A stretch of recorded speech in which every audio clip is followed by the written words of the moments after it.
So I recently discovered and became hopelessly addicted to Ultima Online Outlands. 15 years since I last played the game, logging out of Britannia for the last time, I was back, and I was horrifically poor and quite lost. I spent those first few weeks learning the game and leveling my bard on the advice of Pawnstar. I explored the lands of Outlands and then I had an idea. Well, actually I stole an idea from Romp, a fellow Outlands player. You see, Romp made this video where he showed the power of some rare buffs while farming the hardest dungeon in Outlands, which got me thinking. As a new player on the server, playing the new player friendly Peace and Chivalry Bard, how much gold, loot and progression could I make in 12 hours farming Aegis Keep? What benefits would it give me? Now, is this video simply an excuse to feed my Ultima addiction? Maybe, but I'd made some decent progress on my character, and I was ready to get out there farming gold for my future house purchase dreams. What can a new player really achieve in Outlands while they learn the ropes and explore this familiar yet new world? Well, when I enter Aegis Keep, I'll start my 12-hour timer. And the timer will only pause when I leave my PC to use the bathroom, walk my dogs, or grab a delicious beverage. Okay, and here we go. The timer has started. 12 hours of farming begins. In that first hour, I settled into somewhat of a routine. I went to level 2 of Aegis, an area that I was comfortable with and gave me decent enough loot. And I peace made, and I discorded, and I hit as many enemies as I could, slowly raising my gold coffers. As long as ooh, lovely, we got a core, let's grab that, let's hide that in a bag, heck yeah. I really like these blood drakes. Taking one at a time, I can just kind of lure it off to a quiet section of the map and just chip away at it. Some good gold. Not a lot of leather, but it's something.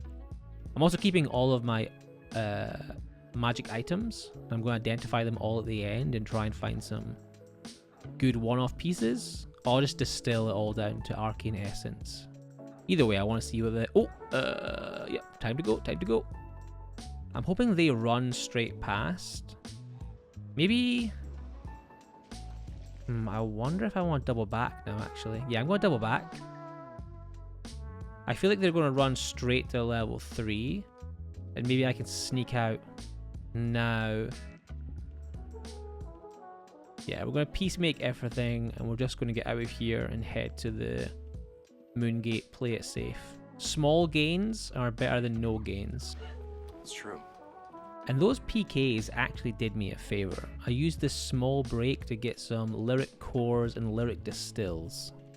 This of course did eat into my 12-hour timer. The clock never stopped. However, leveling up my aspect is a clear goal I have, and this challenge will help me do just that. And then it was back to the grind. I farmed monsters on level 2 like no one's business. I learned that area like the back of my hand. Until, like all Ultima players at one stage, I got slightly too confident and I began taking on tougher and more diverse enemies. This area of level 2 is really nice. The enemies aren't as clumped up, especially these knights. So you can kind of pick them off quite slowly and chip away at them. Which, of course, I said too soon, and moments later, disaster struck.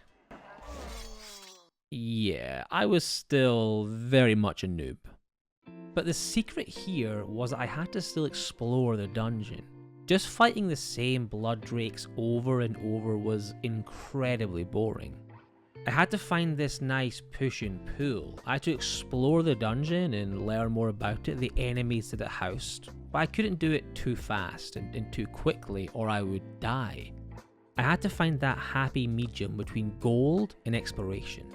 And that meant my routine continued. I fought monsters, I banked my gold, and I ran from PKs. This was my cycle for the next couple of hours.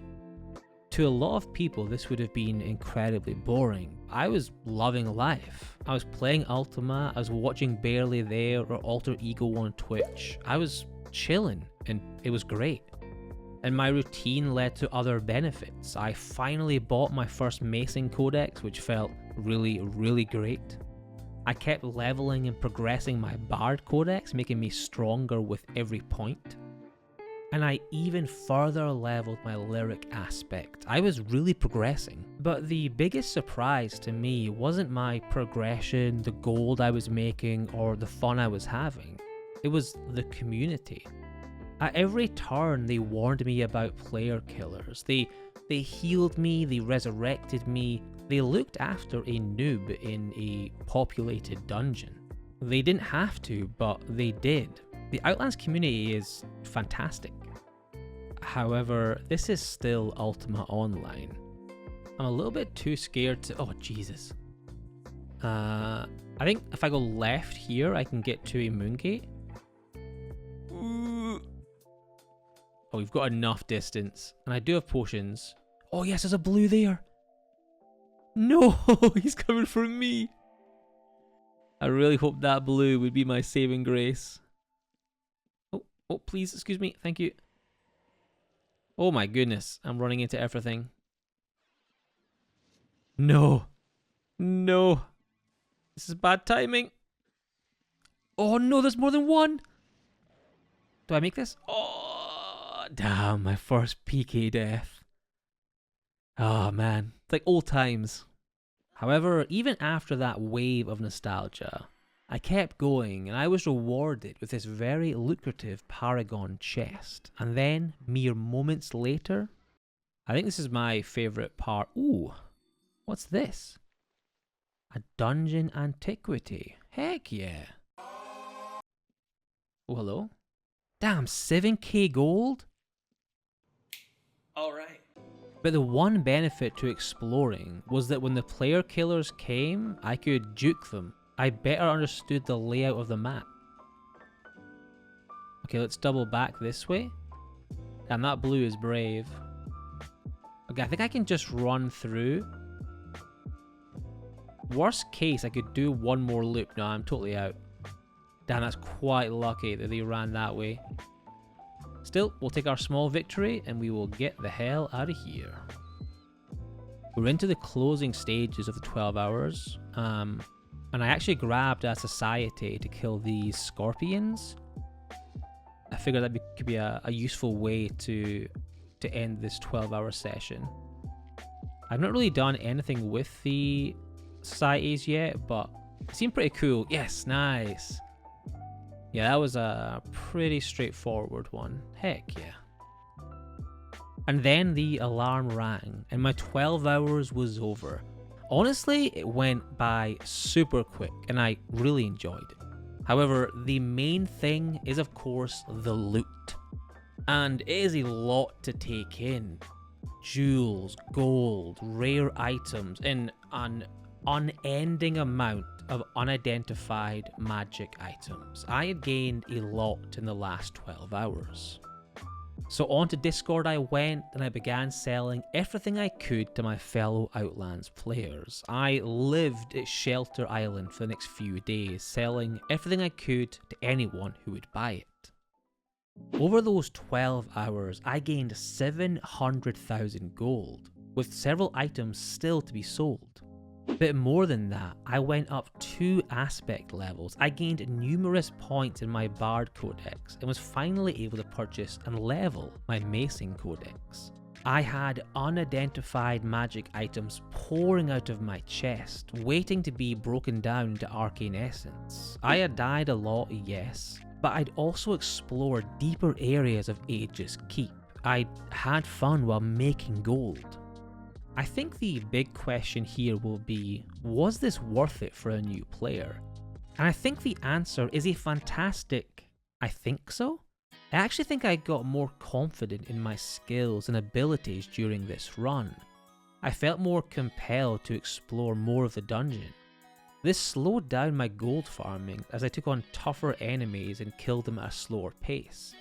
But I really enjoyed that feeling of diving deeper into the unknown, not knowing who or what I'd find. Interestingly, my first 3 to 4 hours of this farming run were by far my most profitable. Even though I was killing weaker monsters that dropped less gold, I was killing them fast and my downtime was minimal. Whereas when I took on more deadly and lucrative monsters, my gold per hour decreased.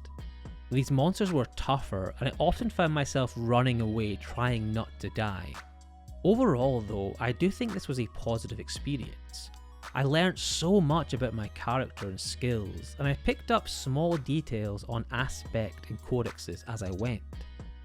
12 hours a noob bard was a great experience, and I'm already planning my next 12 hours a noob using a different character. If you enjoyed my first foray into Ultima Online Outlands, please consider leaving this video a like and then subscribing for more. It greatly helps me in the world of the YouTube algorithm. I'd love to see you back in my next adventure. I've just started live streaming every Friday and every Saturday, streaming my noob adventures in Outlands. That said, until we meet again, have an awesome day.